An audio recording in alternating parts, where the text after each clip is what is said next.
Welcome back, subscribers. This is Steven Fox, and this is my review of the Vernee Mars.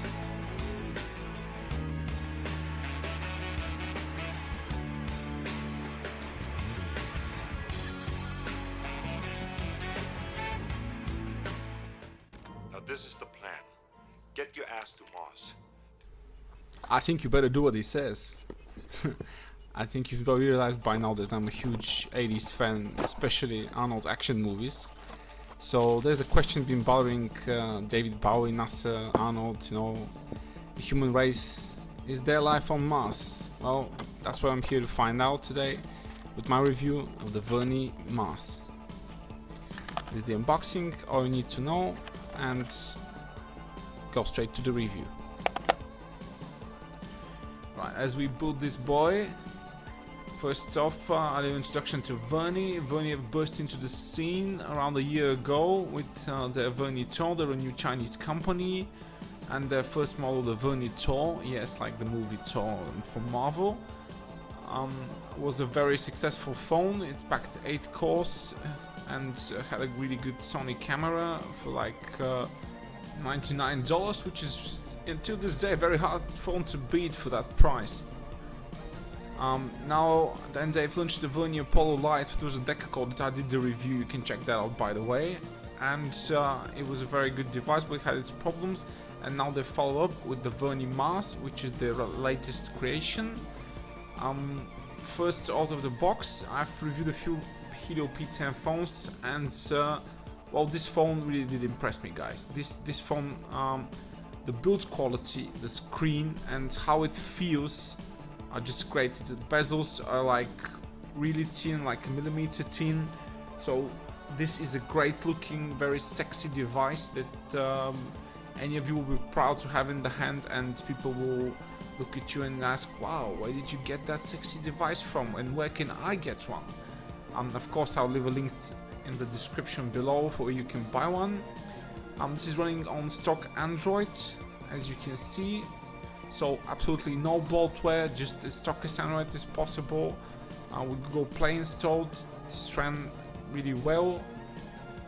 Anything you throw at was great. Multitasking is great. It's a very clean, very efficient UI that Vernee have built here.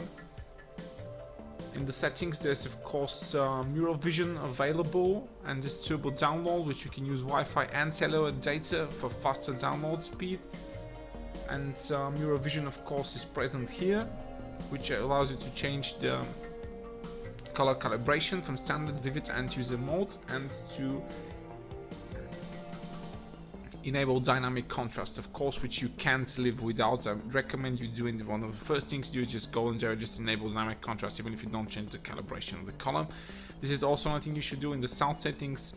Go to the sound enhancement and choose music or movie. There's just a great deal of difference with that, because this is just a single speaker, and 32 gigs of storage of course available, and 4 gigs of RAM.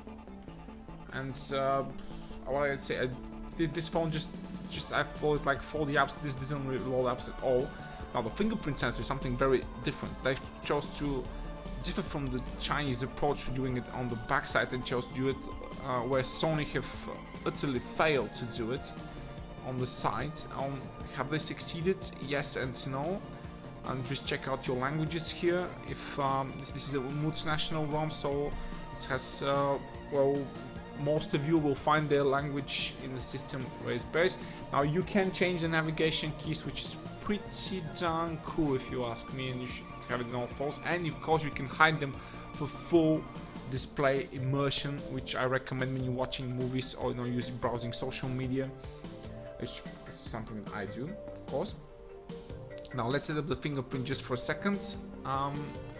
Just to show you, I'm going to delete mine. A little tip here: if you want it to work great, you just have to hold it the way you would hold the phone, and just don't try to get all the areas of your thumb, but just get a single area and keep pressing on it, and it's gonna work like 2 out of 3 times easy. It's not the best because there's just the area where the finger should lay is just it's very small, but it does work great. Vernee have done well. She said it's not like it unlocks from every time, but it's super fast nonetheless. And now here's some info. Here is the MediaTek Helio P10. This says it's the P10M. The CPU is clocked lower, but the GPU, which means the graphics card, is clocked way higher than any other T860 I've seen on Helio P10, because you've seen the like gaming test later, even heavy games on high settings run pretty good. And of course you get something that not a lot of Chinese devices offer, lots of sensors, everything, gyroscope, and so this is perfect for Pokemon Go as well, so or about that. And as far as band support is concerned, you get band 20, so hooray, here in the European Union we get 4G, and band 7 and band 40 also present. Band 7 I hear is quite popular in the States, and band 3. And I'll leave you to enjoy Antutu benchmark, and I'll be back with the camera tests.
I feel the need for speed. Ow!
Package, very nice cardboard box. This is the fourth iteration of the Redmi series, not to be confused with the Mi Note series, which is the flagship Note that only has had one iteration.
Hey guys, I'm back now. I just fired a quick jab and just show you how the selfie cam works. It's a 5 megapixel selfie cam, and it's also full screen as well. So this phone I have is an earlier build, so there's a few software bugs in it. One of them is the front camera. It's a bit blurry, a bit overexposed as well, but you do get HDR for it. But don't worry, they'll fix that probably with the first update, so it's not the end of the world. Pictures look good. I think they just can look a little bit better with the front camera, and they will after a few updates. And of course, it's just now let's get to the main thing, the main cam. Of course, focus speed is really good. It's fast on good lighting conditions. Or you see, you can use the volume buttons to take a photo. The spot focusing is very, very accurate. It can even capture an image besides another image or in the back of it. There's not many settings. This is a standard MediaTek camera app, so if somebody's looking for a manual mode, I have to burst your bubble, there won't be one. There's no slow motion video as of yet, and the camera is definitely capable of that, but I think they will feature that in an auto update really soon. Now I check the image I took really quickly.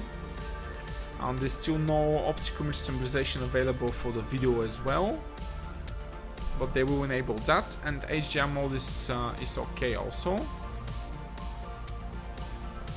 I do recommend something. If you're outside, please, and there's a good lighting condition, please use the HDR mode. Pictures look much better. You can check in the photo samples in just a second. One of the things that's a problem is that even if you set on auto scene detection, I do it every time, and it just it just reverts it to original settings. So this is against our software bug. This camera app is not fully done, but picture quality is okay now. It's good. This is a Sony IMX258 camera, so you can expect good things from it. Not great, of course, for that price. You can see there's huge difference in lighting conditions between the normal shot and the HDR shot here and the HDR shot here. So outside you see really big difference between an HDR shot and a regular shot. So if you plan to use a regular camera app, definitely use the HDR modes in outside shots. Now you can see this is a very tough focus to take here, and it takes it. So the focusing in the camera app works really well, but its images are a bit overexposed, and when the light gets lower, images are heavily overexposed. There's so much noise. ISO level is very high, and the noise is really high as well. So night shots at the moment are not very good. But I said, Vernee this is something that Vernee have done with all their phones. They released a phone that's working okay, and in 2 or 3 months there is like 2 or 3 auto updates, and then the phone comes on its own and it runs really well. This camera is actually really good for macro shots. Focusing is really nice. You can see, and it's generally a very, very good cam to have if you want to take some shots in good lighting condition. But at the moment, low lighting condition photos are not that great. That can happen. This will get better. There's no optical maximization yet available for the video, but again, I think that will be enabled. At least electronic image stabilization will be enabled. Not the video is like super shaky or anything. You can check later on. Now I've installed another camera app, Open Camera, just to show the difference between the regular camera and this one. And this one seems to handle the camera properties a bit better. So my suggestion is, if you get that build that I have before the first Ultra comes in, definitely install another camera app. Unfortunately, I don't know for what reason, Google Camera app is not available for this device as of yet, but it will be. As you can see, Open Camera app photos colors look a bit more natural. There's just a tiny bit more detail in auto mode, and of course you can have a little bit of manual mode. You can change the ISO a little bit, and when it's on auto, the photos look more bright. And this is a really, really capable sensor. I'm pretty sure Vernee will fix every issue so far, and it's not an issue, it's just that I think it's just a little bit rushed software wise to the market. But don't let that stop you. This is a really good phone, and this camera is very okay for the price. It's up there with the best cameras at this price point, so yeah, it's okay, definitely. So I'll be back for my final thoughts, and I'll leave you with the samples. Of course, don't forget to check the description, and you can buy the phone from the description, and also have links for the actual size of the images I'm posting right now. So I'll see you a bit in the final thoughts.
Well, here I am testing the front camper vlogging of the Vernee Mars. This is my first test, so I'm going to work. It's a very cold day here. There's lots of noise from outside. It's about all it can do 4x3 cam. It's a very stylish device. It's really well built and looks really well. I can't wait to test even further. But for now, that's what we'll have to do, so keep it smartphone wars, guys.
So here are my final thoughts. It's an excellent device with a sexy design, gorgeous display, no bloatware, Android 7 confirmed, good gaming performance, and it's fully charged in an hour. But software, GPS, fingerprint scan and camera need a little bit of software optimization, but Vernee will provide that. Hope you enjoyed the review, and you better, Get your ass to Mars. if you want more, Stick around.